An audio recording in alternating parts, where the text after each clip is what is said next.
Además, ahora creo que estamos más interesados que nunca en qué es inteligencia artificial o en sí.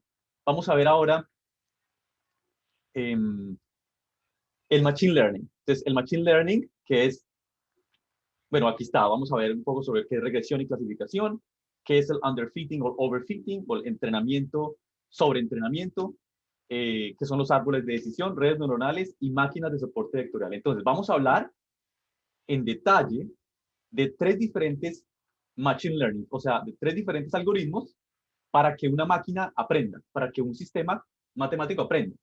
Bien, ayer hablábamos, y esto es un poco resumen de ayer, que la idea, o sea, el arte de la ciencia, de la computación principalmente es dar a los computadores la habilidad de aprender y a tomar decisiones basados en las data, en los datos, ¿verdad? Sin haber sido programados para ese propósito. Es decir, ustedes van a ver que el algoritmo de, por ejemplo, árboles de decisión, no depende de qué datos entran. No importa qué datos entran, yo puedo utilizar árboles de decisión. ¿Sí? Ahora, dice, por ejemplo, unos ejemplos, es cuando un email es spam o no, ¿verdad? Eso es un ejemplo de Machine Learning. Es los árboles, vienen muchísimos correos, algunos son spam y otros no. Una persona, alguien tiene que decir si son spam o no, ¿verdad? Tengo millones de correos. La misma, normalmente, ¿qué hacen en Google, por ejemplo? La misma persona, ustedes no tuvieron la oportunidad de usar Gmail antes de que hubiera el detector de spam. Yo lo usé antes de que, es decir, cuando los correos solo recibía de mis profesores, de mis amigos y nadie más, hasta que empezó a llegar spam. Entonces, cada persona decía, este correo es spam, y usted marcaba sus correos como spam. Entonces, esas etiquetas, fíjense que yo le estoy dando la información de qué es, Google las usaba para entrenar sus máquinas y luego él mismo le proveía a uno el sistema de detección de spam. Yo tenía otro correo, mi primer correo era una cuenta de Latin Mail. Esas cuentas de Latin Mail fracasaron porque no tenían, y creo que no tienen todavía detecciones de spam buenas. Entonces uno ya no quiere usar esas cuentas.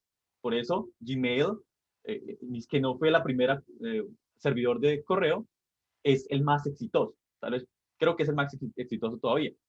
Ahora, hay aprendizaje supervisado, dice supervised learning, que es como esto que le estoy diciendo.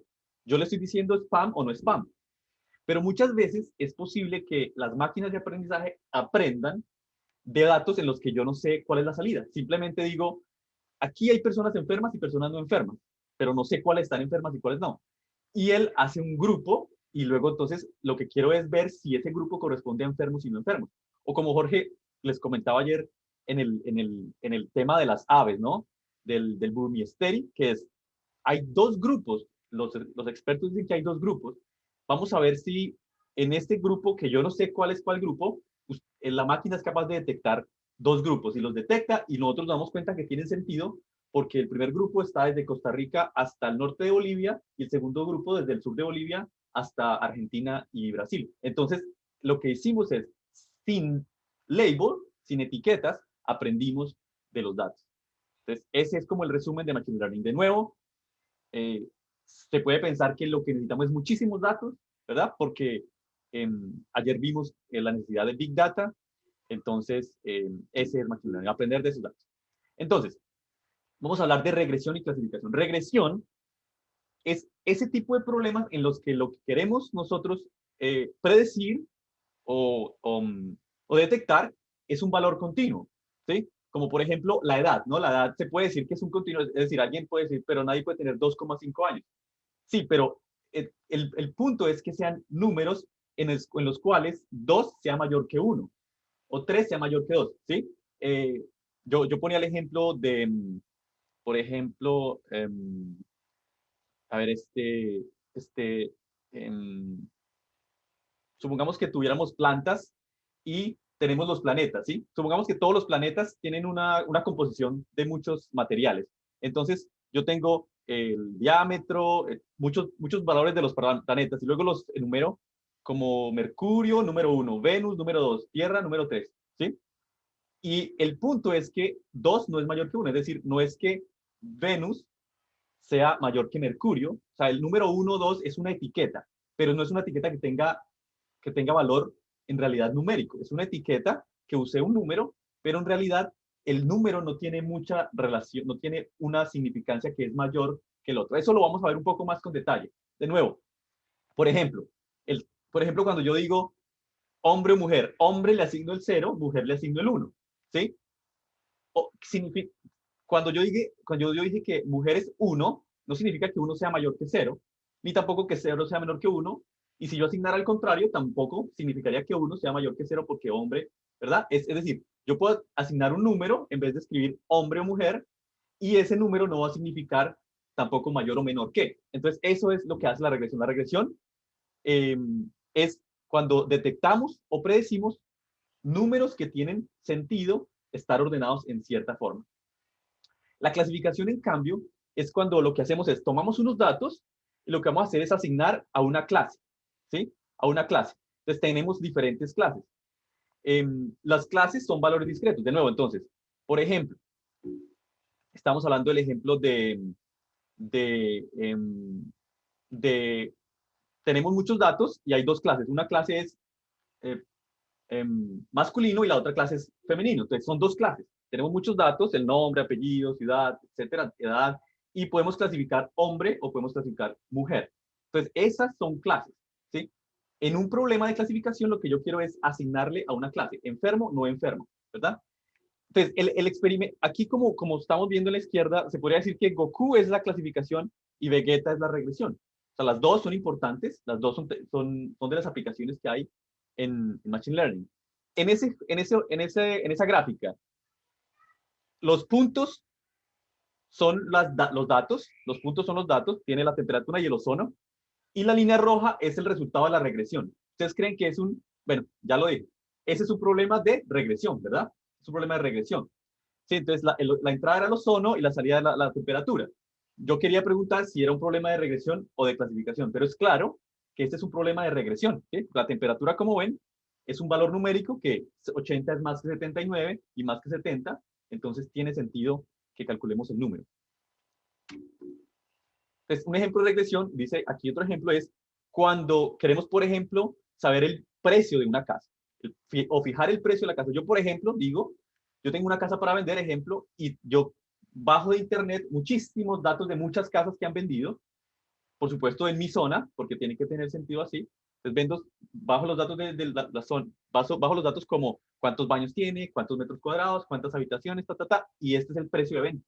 El precio de venta es una información que yo tengo. Y bajo muchas. Y luego entré en una máquina y lo que hago es que pongo ahora los datos míos. El mío tiene 2 baños, son tantos metros cuadrados, habitaciones, y me dice cuánto es un precio que él cree que es acertado para vender mi casa. Ese es un tipo de problema de Machine Learning de regresión. El ejemplo de clasificación, yo lo que hice fue utilizar el enlace y, o sea, a ver, lo que hice fue escribir en Google, por ejemplo, gorila, ¿sí? Y Google lo que hace es que detecta la clase gorila, ¿verdad? La clase gorila. Entonces, todas estas están bien clasificadas, ¿sí? Porque en la foto hay un gorila, ¿verdad? Hay un gorila, ¿verdad? Esto es bastante difícil y Google pues también ha cometido errores, pero digamos en estas fotos, eh, hay un gorila, gorila, ¿sí? Entonces, esa es un experimento de clasificación, ¿verdad?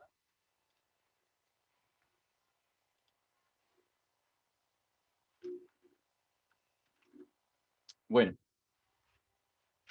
y de nuevo está el mismo ejemplo de tener, tener enfermedad o no enfermedad, o por ejemplo, un ejemplo de clasificación también que sea más complejo, como decir el país, ¿no? Entonces, de nuevo, yo tengo unas flores y tengo las mediciones de las flores y yo tengo es bien complicado porque, por supuesto, hay unas flores que están en más de un país, pero puede ser que yo, utilizando muchas medidas, muchas mediciones de una flor, pueda entrenar de qué país es y entonces si tengo una nueva flor, me diga más o menos de qué país es. O sea, en ese caso, lo que tenemos como salida es más de una salida. Hay más de una clase, la clase Brasil, la clase Colombia, la clase México, Perú, Bolivia, Ecuador, ¿sí? Son diferentes clases. En ese caso, entonces sería un ejemplo de clasificación. Entonces, aquí, en la parte derecha, vemos tres diferentes resultados de clasificación o regresión.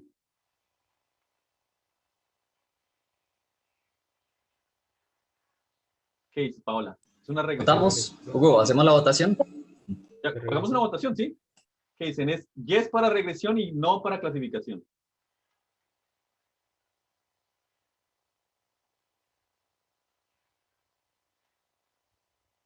Tenemos dos respuestas, tres respuestas, pero bien. Exacto, exacto. Es un problema de regresión, ¿verdad? Porque no estamos separando dos grupos, ni tres, que podría ser, sino que estamos es evaluando un valor. Estamos encontrando un valor en el que hay sentido tener mayor y menor.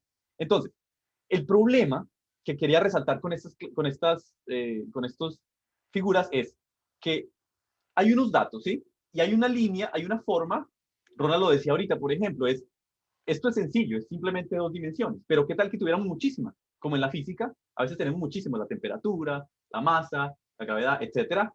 Y entonces hay que pasar una línea que sea el mejor fit, el mejor ajuste. Fit es ajuste, el mejor ajuste de mis datos. Entonces alguien dice, ah, ya sé, pongamos una línea así. Y entonces alguien dice, esa línea puede que signifique algo, pero realmente está muy, su ajuste es muy malo, es decir, no tiene un buen ajuste. En inglés se dice underfitting, ¿sí?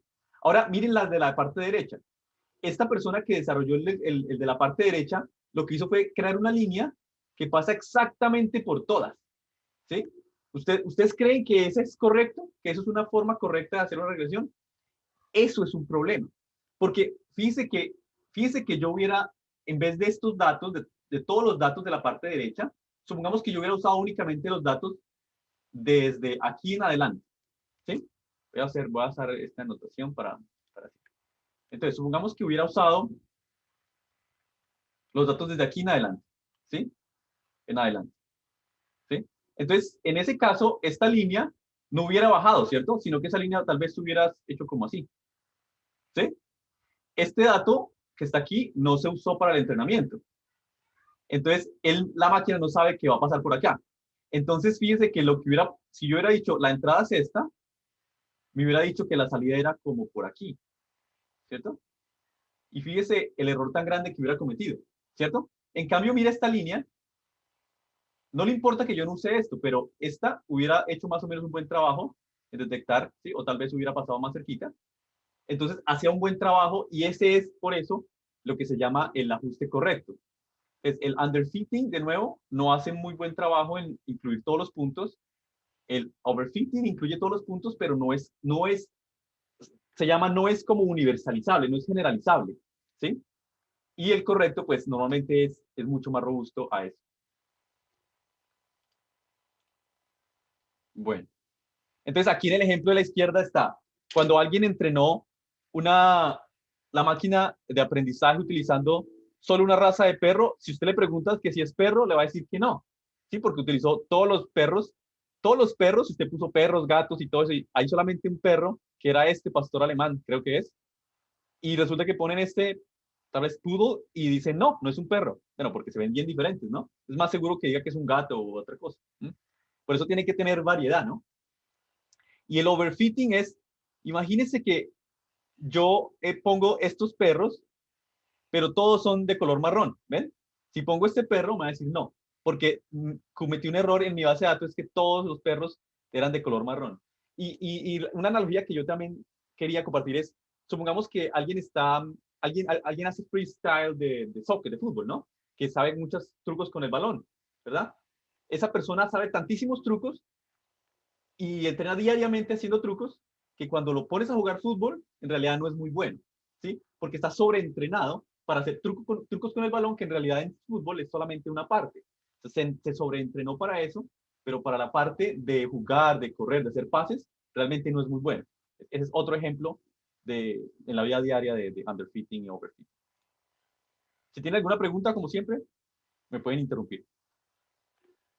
Entonces, aquí, ayer le decía yo creo que era Majo que decía, yo encontré que este algoritmo siempre escogía el número 2. Entonces, yo lo que hice fue escoger el 8 y luego escoger el 2, ¿sí? Y yo le decía, bueno, tu algoritmo de siempre escoger el 2, que es un algoritmo, yo dije, escojo o tal vez era Daniela, escojo el 8 y el 2, te funcionó.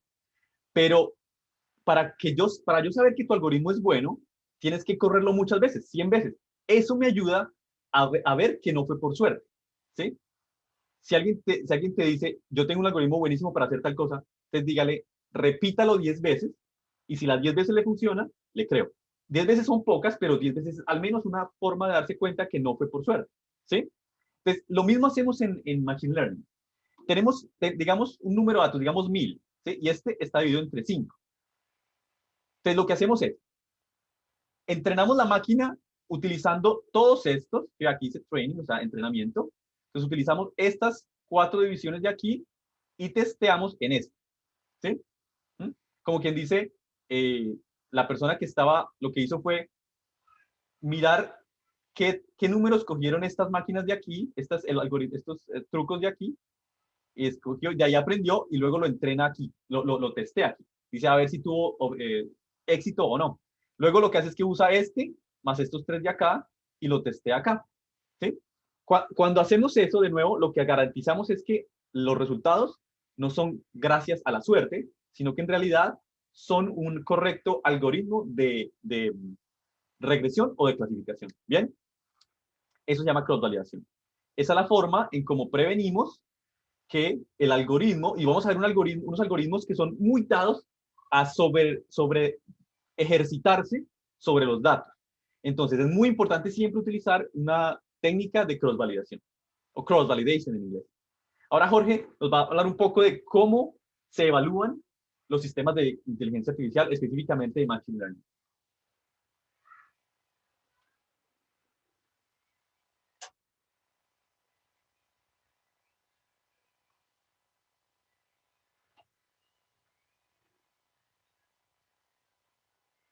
Jorge está en silencio.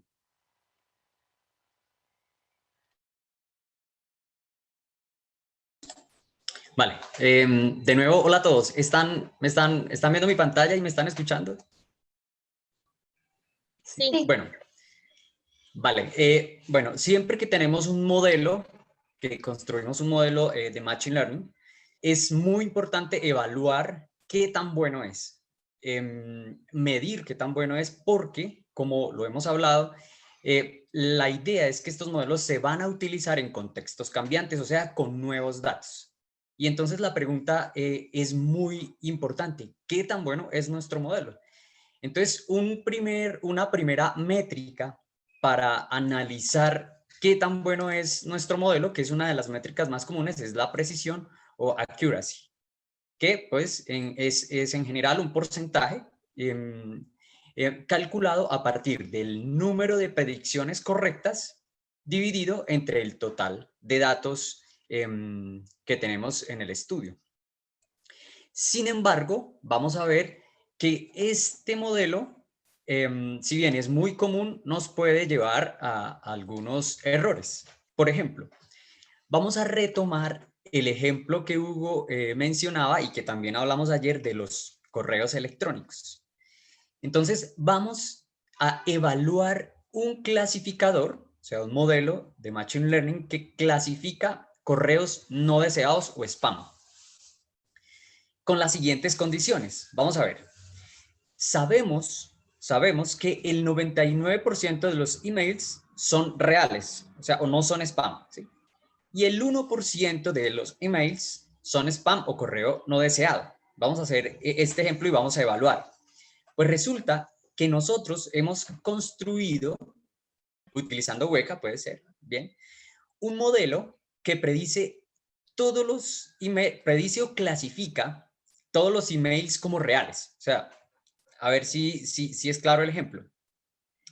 Este modelo que creamos lo que hace es que toma todos los correos y los clasifica como que no son spam. Que yo creo que, pues, digamos, era como lo que pasaba antes en Latin Mail. Bueno, no había en realidad un modelo.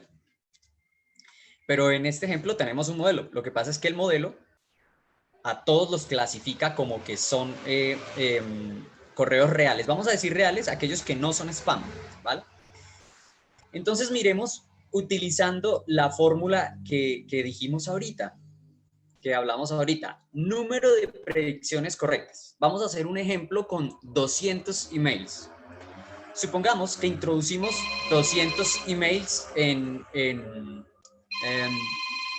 segundo. Supongamos que introducimos 200 emails bueno, en nuestro modelo, y entonces, ¿qué va a pasar? Sabemos que él va a clasificar el 99% bien. O sea que ¿cuántos va a clasificar correctamente? 198 de los 200. Quiere decir que el rendimiento, o bueno, la precisión de este modelo es del 99%, que en términos cuantitativos, en términos numéricos, es una precisión altísima. De hecho, si ustedes recuerdan, por ejemplo, ayer Hugo nos mostraba en algunos de sus experimentos índices de precisión, por ejemplo, del 86, que son altos, del 76%, que siguen siendo altos. Pues este es de 99%. Sin embargo, esta medida no es buena porque ya sabemos que simplemente este modelo no cumple el objetivo que nos propusimos. ¿Cuál es el objetivo propuesto? Clasificar correo no deseado. Y este puede que tenga el 99%, pero en realidad no hace nada. No nos clasifica ningún correo no deseado. No sé si estamos claros en el ejemplo. Entonces, muchas veces la precisión o accuracy no es una medida lo bastante fiable para utilizar. Entonces, para ello se utiliza, es muy común, y ya lo vamos a ver en la aplicación en Weka, hacer un diagnóstico inicial utilizando lo que llamamos una matriz de confusión. En casos como este, que es dicotómico, en los que recuerden siempre, estamos ubicados en el ejemplo en el que queremos clasificar spam. Entonces, hay dos opciones allí. Hay dos salidas, spam o reales, ¿cierto? Correos spam o correos reales. Esas son las dos salidas posibles. Entonces, lo que hacemos es construir una matriz de 2x2 que llamamos matriz de confusión, y a partir de ella podemos hacer un diagnóstico inicial de nuestro modelo. ¿Cómo se hace este diagnóstico? Para que lo vean, vamos a ir explicando uno por uno. Las columnas que están dadas por las casillas superiores, las columnas nos representan la clasificación que hace el modelo, o sea, si clasifica spam o clasifica como correo real. Mientras que en las filas, que es las que tenemos en la parte izquierda, están los datos reales que introducimos en el modelo. O sea, están cuando realmente es spam, o cuando el email es spam, y los que son email real, spam o real. Bien, o sea, en las columnas está cómo lo clasifica. En las filas está cómo son realmente estos datos. Bueno, ¿qué significa la casilla de verdadero positivo? Nos está indicando los datos que fueron correctamente clasificados como spam. Verdaderos positivos son los datos que fueron correctamente clasificados como spam. Recuerden que lo que yo quiero es clasificar como spam. Ahora bien, la casilla de verdaderos negativos, que ya lo vamos a ver ahorita en Weka, la casilla de verdaderos negativos me está indicando los datos correctamente clasificados como correos no spam o correos reales. La casilla de falsos negativos que vemos allí en azul me está indicando los correos incorrectamente clasificados como reales, siendo que en realidad son spam. O sea, fueron correos que en realidad son spam y fueron incorrectamente clasificados como correos buenos o reales. Y finalmente, la casilla de falso positivo son los correos incorrectamente clasificados como spam, sabiendo que eran correos reales. Bueno, no sé si está claro hasta acá, o si hay alguna duda. Vamos a seguir y ya miramos. Tengo una duda, perdón. Sí. En este caso, el modelo dice que está clasificando spams. ¿cómo sería la matriz de confusión si estuviésemos clasificando como reales? Vale.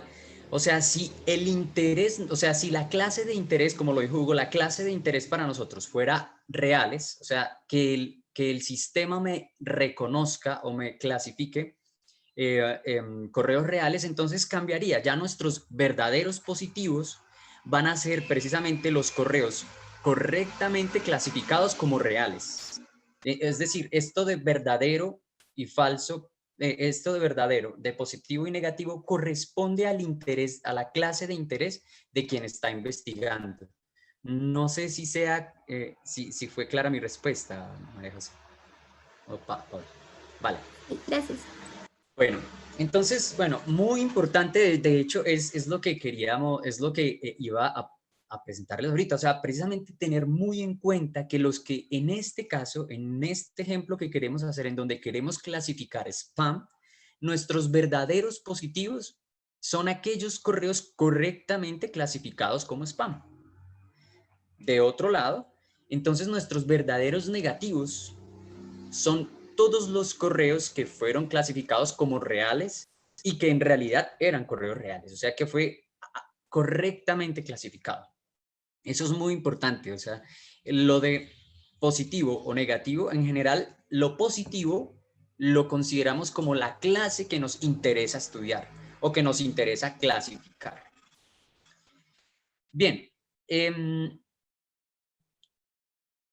y bueno, estos ya corresponden pues a los falsos negativos y falsos positivos que, bueno, que corresponden a la misma clasificación que hemos dicho.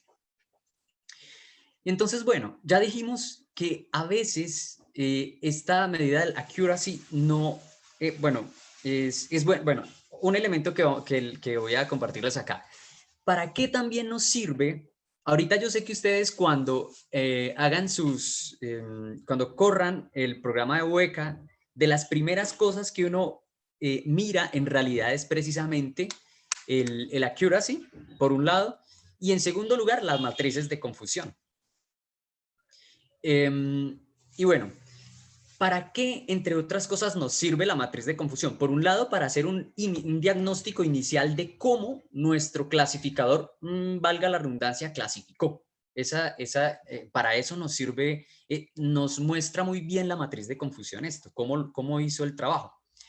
Pero además sirve la matriz de confusión para, a partir de los valores que ponemos, que están en la matriz de confusión, calcular otras medidas, otras métricas para mirar qué tan ajustado está el modelo o qué tan eficiente es para utilizarlo en nuevos datos. Entonces, una medida, bueno, la medida de la accuracy, pues que sabemos que es el número de todos los datos correctamente clasificados entre el total de datos, pues se puede calcular muy fácilmente con la matriz de confusión, porque básicamente lo que hacemos es sumar los verdaderos positivos con los verdaderos negativos, ¿verdad? O sea, los clasificados correctamente, y ese valor lo vamos a dividir entre la sumatoria, pues, de todas las clasificaciones que están ahí, que corresponde al número total de datos. Entonces, de la matriz de confusión podemos hacer muy fácilmente el cálculo de la accuracy. Bien, pero hay otras medidas también interesantes, sencillas, que podemos tomar también de la matriz de confusión. Por eso la matriz de confusión es es un elemento bien importante dentro de los análisis de Machine Learning. Bueno, entonces otra medida es la precisión, o también llamada valor predictivo positivo, VPP, que entonces en este caso su fórmula es la división entre los verdaderos positivos dividido entre la suma de los verdaderos positivos y los falsos positivos, o sea, de la columna de los clasificados como spam, o sea, de la columna de los clasificados dentro de la clase que nos interesa, ¿cierto? Y pues uno, ¿qué interpretaría en caso de que ese cociente o esa división sea muy cercana a 1, o sea una alta precisión? Una alta precisión pues significa que no muchos emails fueron clasificados como spam. ¿cierto? O sea, porque no muchos quedaron como falsos positivos, ¿verdad? Es algo realmente intuitivo, ¿no? Digamos, es algo que se puede comprender fácilmente. Bien, otra medida se llama recall, que en este caso, bueno, es nuevamente, pero si ya lo ven, es tomando la primera fila. Entonces lo que hacemos es calcular el cociente entre los verdaderos positivos dividido entre los verdaderos positivos sumados con los falsos negativos. De nuevo, un recall alto indica pues que el modelo predijo la mayoría de los spam de los spam correctamente, ¿verdad? Porque si hay muy poquitos falsos negativos, quiere decir que nuestro modelo clasificó, digamos, en alta medida, clasificó correctamente los spam, que era lo que queríamos. Una medida adicional podría ser el F1 score, que es igual bueno, aquí tenemos la fórmula, 2 multiplicado por el cociente entre la precisión por recall, dividido entre precisión más recall, que si uno analiza en términos matemáticos es una medida muy parecida a la medida armónica, que también se puede utilizar para medir. Y bueno, solo son algunas mediciones para analizar el ajuste pues, del modelo, o bueno, la precisión que tiene nuestro modelo, pero hay muchas otras. Pero la idea principal que queremos dejar aquí pues es que siempre va a ser muy importante evaluar la precisión de nuestro modelo para, por ejemplo, en los resultados de investigación que publiquemos, pues estos resultados van a ser especialmente importantes porque le dan a los lectores o a la comunidad científica una idea de qué tan bien funciona el modelo. Hasta ahí, no sé si hay alguna otra pregunta. Yo tengo una pregunta. En diapositivas atrás había mencionado dos formas de calcular el accuracy o la precisión. ¿Son distintas Sí, o son parte de lo lo que mismo? no, lo Sí, que es la pasa es misma. que, Ujú. ya, o sea, la que iniciamos, la primera que se mostró es la misma, sí, es la misma. La primera que se mostró al iniciar la presentación es la misma, pero ya la segunda es tomando ya los elementos Ujú. de la matriz de confusión. Sí. Son lo mismo, porque en Porque, realidad es, en esencia, la cantidad total de predicciones correctas, que en este caso, ¿cuáles van a ser las predicciones correctas? Van a ser los verdaderos positivos y los verdaderos negativos. Esas son las predicciones correctas del modelo, ¿cierto? Digamos, no puse aquí, ¿verdad? Hubiera sido bueno poner ambas fórmulas para ver que en esencia son la misma. por ejemplo, aquí tenemos, ¿no? Spam y real, ¿cierto? Y la matriz de confusión nos dice lo mismo, spam y real, ¿sí? No puedo ver la presentación, sigue en la misma pantalla. ¿Está ahí en donde dice precisión? Ah, ¿no están, ¿O no está están en la viendo lo que yo matriz? escribo? Sí, de pronto porque está utilizando un color que Ah, pero yo sí caramba. veo, no están viendo ahí a la parte de abajito, está Sí, escribiendo. exacto. Es rojo. Ya. Es que es azul. Bueno, perdón, es que lo estaba escribiendo en azul. Pero se pueden acercar un poco a la pantalla. Lo que quiero decir es, Jorge dijo, las predicciones correctas. Te recuerdes que aquí es lo que fue asignado, ¿sí? O clasificado. Y aquí es lo que es verdad, ¿cierto?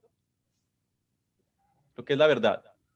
Digamos, es otra forma de decirlo. Jorge dijo aquí clasificado, aquí es la correcta clasificación, ¿no? Entonces, ¿cuáles son los que están correctamente clasificados? Estos de aquí y estos de acá, ¿verdad?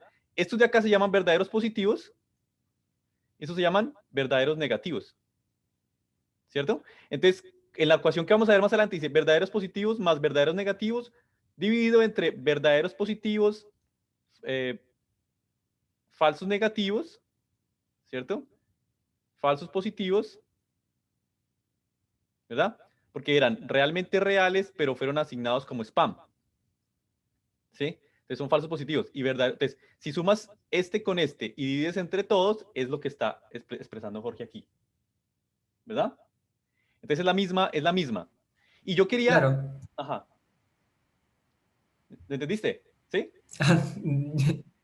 Sí, pero había otra forma de calcular, creo, que era BP entre BP más BF. Esa parte Ah, mira, así. Entonces, había... vamos a escribirlo No, aquí valor para ver si predictivo. nos coincide. Entonces, al fin va a ser BP más BN sobre BP más FN más FP más VN. ¿Sí? Esta es la que debería ser. Creo que esa es la que aparece al final. Mostraron dos diapositivas en las que una decía la fórmula, ¿Sí ven? decía accuracy, y había otra que habían puesto como precisión, que eran fórmulas totalmente distintas. Así, pero mira, Sí, mira esta. mira, ambos, digamos en inglés, una se dice accuracy, es en inglés, y también en inglés precision, más adelante, Hugo, sino que es la que dijimos que era, ¿Esta? no, no, más adelante, adelante. La siguiente de la fórmula de accuracy. Eso, es atrás, atrás. Esta precision, Valor predictivo positivo. no, eso, ahí. Ah, ya. Perdón. Es que hay un problema ahí con el inglés. ¿Sí? Sí. Es que en el inglés hay la palabra accuracy y precision. ¿Sí? Sí. Accuracy y precision se pueden traducir al español como precisión, en realidad. En realidad, lo que podríamos hacer es utilizar la palabra exactitud para accuracy, ¿sí? Y precision para precisión.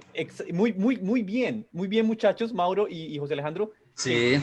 detectaron este problema, porque ahí dice precision en inglés, no tiene tilde, es precision. Ah, perdón, no me había percatado. Precision. No, pero es difícil. Muchas gracias porque yo tampoco... Además, gracias. No, además, yo pensé que iba a ocurrir, claro, pero además hay otra forma de llamarlo y es el valor predictivo positivo, porque se enfoca en Exacto, sí. el valor predictivo en términos de los positivos. Sí. Es más, la verdad es que hay otra forma de llamar la palabra, bueno, el recall, por ejemplo, el recall, ¿sí? Es que el tema es que hay muchísimas formas, incluso en inglés, ¿sí? Si ustedes van incluso a Wikipedia y miran, la forma que en mayoría se usa es llamarla sensibilidad, sensitivity, ¿sí? Sensitivity. Entonces yo, incluso para resaltar el tema, porque es un tema bien importante, es, ¿qué tal que esto en vez de spam y no spam, fuera cáncer y no cáncer? Y nosotros sabemos que digamos aquí cáncer, ¿sí? Y no cáncer. Nosotros más o menos sabemos que la población mundial está dividida entre más o menos va a ser el número de cáncer, porque esto es lo que es correcto, ¿sí? Es más o menos el 5% o menos. Yo creo que es el 1 o 2%, pero pongamos 5% como para ejemplificar. Estamos hablando en porcentajes. Y de no cáncer es el 95%. ¿Sí? Un clasificador podría decir a todos los sujetos que van, les podría decir a todos que, les podría decir a todos, no tiene cáncer. ¿Sí? O sea, no, a todos aquí sería cáncer y aquí no cáncer. ¿Sí? Acuérdense que esto es como lo asigna. Entonces, ¿qué tal que asignar aquí no cáncer? O sea, el 100% por acá. ¿Sí? ¿Ustedes creen que es un buen elemento? Es decir, usted podría decir, tiene 90, si usted, vamos a asignarlo acá, aquí le diría, a los que tienen cáncer, les diría que no, al 100%, o sea, al 5%, y aquí el 95%, ¿cierto? Y aquí iría 0 y 0, ¿verdad? Si uno mira la accuracy, es igual a este más este, o sea, 95 sobre 100, ¿verdad? Entonces alguien diría, buenísimo, porque es una medida que me da 95% de exactitud para medir cáncer. Y resulta que es una medida malísima, porque todas las personas que tienen cáncer les dijo que no. Y ahí es donde está el asunto, que es bien importante, es más importante decirle al que tiene cáncer, que al que no tiene, decirle que tiene. Es decir, si yo a una persona que no tiene cáncer, le digo, usted tiene cáncer, ¿qué tiene que hacer esa persona? Ir a revisar una segunda opción. Claro, va a haber un problema y eso no es tomado a la ligera. La persona se va a deprimir, va a tener un momento, algunos van a saltar de un puente Es decir, yo sé que la palabra, alguien decirle la palabra cáncer puede ser duro, pero esa persona tomada bien, si se le da el diagnóstico en un lugar con toda la seriedad, eso tenemos que analizarlo bien, tenemos que buscar una segunda opción, es mejor a decirle a una persona no tiene nada, váyase para la casa, y que luego venga totalmente enferma y que no hay nada para hacer. Nos va a culpar, ¿cierto? Entonces, se le puede decir a la persona que no tiene, que tiene, y es con mucho cuidado. O sea, esto de la ingeniería biomédica, de nuevo, tiene muchísimas implicaciones éticas, pero basados en una buena entrega del diagnóstico, podremos amilanar o reducir los impactos de un falso positivo, ¿cierto? Entonces, en cáncer, lo mismo que en embarazo, ¿no? Por ejemplo, en embarazo, ¿qué tal yo decirles a todos, si a todos les digo que no están en embarazo, estoy bien en el 99.99% de los casos, ¿verdad? Pero eso no sirve, porque lo que me sirve ahí es una medida que no está incluida aquí, pero que es bien importante, entonces, esta es entonces recuerde que la precisión la vamos a llamar sensibilidad, SN, sensibilidad. Y hay otra que se llama la especificidad, SP, especificidad. Y esa es los verdaderos negativos sobre falsos positivos sobre verdaderos negativos. O sea, ese es como el poder de decir que no a las cosas que no. ¿Sí? Entonces, verdaderos negativos sobre falsos positivos sobre verdaderos negativos, más verdaderos negativos. Y aquí quería hacer otro ejemplo también. Ejemplo, supongamos que nosotros yo creo que ya este año fue solo COVID, ¿no? Y nosotros sabemos que para el COVID hay dos pruebas por lo menos, ¿no? Y vamos a comparar las dos. Una es PCR y la otra es la de antígenos, ¿cierto? Entonces, sabemos que la prueba de antígenos tiene un problema de ¿qué? De sensibilidad o de especificidad. Es decir, es más posible que le diga a uno positivo cuando era, perdón, negativo cuando era positivo, o que le diga a uno positivo cuando era negativo. ¿Ustedes qué han escuchado? Creo que Ariana quiere hablar, pero no, ¿tienes el micrófono cerrado? Bueno, las pruebas de antígeno, que al menos están usando aquí en Perú, he visto que tienen una sensibilidad del 96%, que es una sensibilidad alta, ¿no? Sin embargo, hay problemas de que, bueno, los pacientes tienen síntomas claros que tienen COVID, pero sin embargo las pruebas salen negativas, por lo menos hasta los 5 días que inició la enfermedad.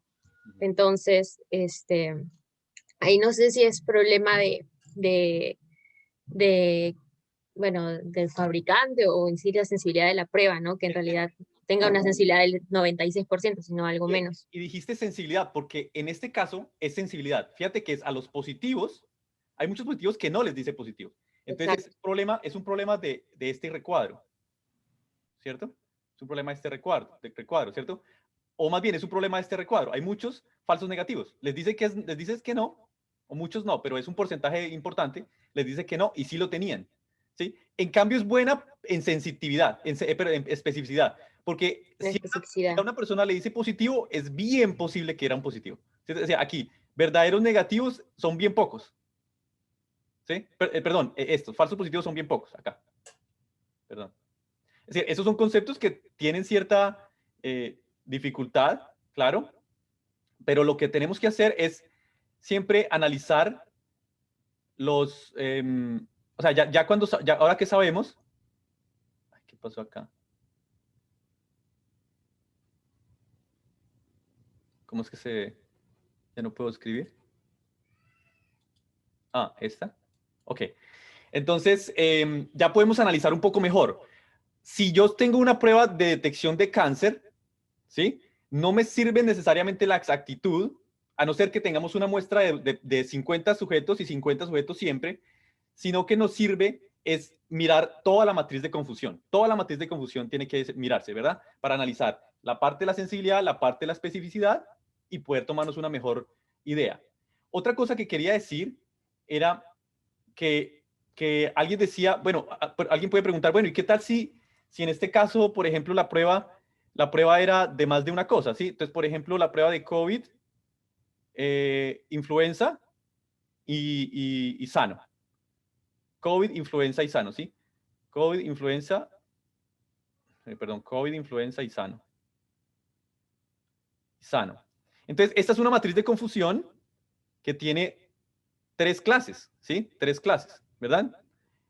Entonces, fíjense que aquí es un poquito diferente, pero para cada una de las clases se puede hablar de verdaderos positivos. Estos son los verdaderos positivos, ¿sí ven? Y estos son verdaderos negativos, y estos, ¿cómo les llamo? También verdaderos negativos, ¿verdad?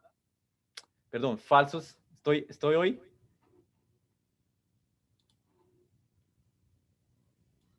Perdón, estos son falsos negativos, ¿sí?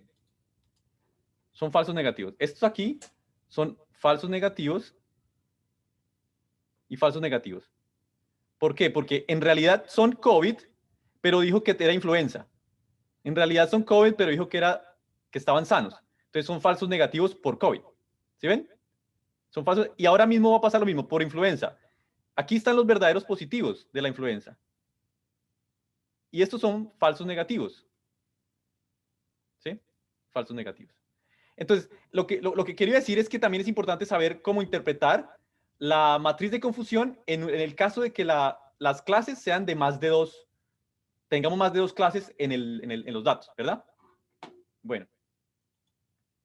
Ahora vamos a hablar un poco más de Machine Learning. ¿Sí? Aquí, Hugo, yo creería que de pronto sí podríamos tomar el receso de 10 minuticos, porque ahorita viene una parte, ¿cierto? Bien. Así. Pues si yo había digamos, como pensado esto, o entonces tomo el descanso ya. Tomamos un descanso de 10 minutos. ¿Sí? Nos vemos en 10 minutos o 15 minutos. ¿Cómo la ven? Una última pregunta, para lo de matriz de confusión, no importa la cantidad de datos que tú tengas, todas las No. clases. Ahí es una cosa interesante. Uno puede dar la matriz de confusión en porcentaje, como yo la estuve dando en porcentaje, pero también la puedo dar en número, ¿sí? Es decir, yo puedo decir, si tengo 1000 casos, yo puedo, bueno, va a ser mucho más fácil, pero 555 casos, yo tengo que mirar cuando estemos interpretando una matriz de confusión, ¿qué me están dando ahí? ¿Me están dando números o me están dando porcentaje? ¿Sí? Entonces, es más fácil interpretarla en porcentaje, pero es un truco, ¿sí? Por ejemplo, alguien dice, aquí está la matriz de confusión, por ejemplo, de la vacuna de Sinovac, por ejemplo.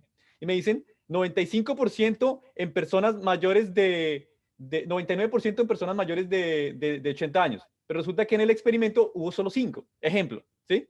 Entonces, a mí me sirve la matriz de confusión en porcentaje, pero deme el N, o sea, ¿cuántos N de ese grupo etario tenía usted en el experimento? ¿Sí? Entonces, de nuevo, esto no es como que lo mejor es la exactitud. Jorge hizo muy bien en decir que está el F1 score, está el recall, o sea, la sensitividad. Yo les acabo de comentar la especificidad. Todas esas medidas nos dan buena idea, pero lo mejor es echarle un ojo a la matriz de confusión y ver la matriz de confusión en porcentaje, pero ver la matriz de confusión también en número, ¿sí? Nosotros tenemos que poder, de nuevo, como decía yo ayer, no tragar entero ni de los medios de comunicación, ni de nadie que nos venga a compartir una cadena en WhatsApp. Lo que tenemos que hacer es ir a los datos y ya podemos interpretarlos, ¿verdad? Entonces, Hueca los presenta en número, ¿verdad? O también los presenta en... Hueca los presenta en número. Creo que sí, creo que sí los presenta en número. Y ellos ya vieron porque yo todos instalaron Hueca, según en el video estaba la matriz de confusión. Entonces, ya más o menos sabían de qué trataba la matriz. Creo que Hueca lo da en número.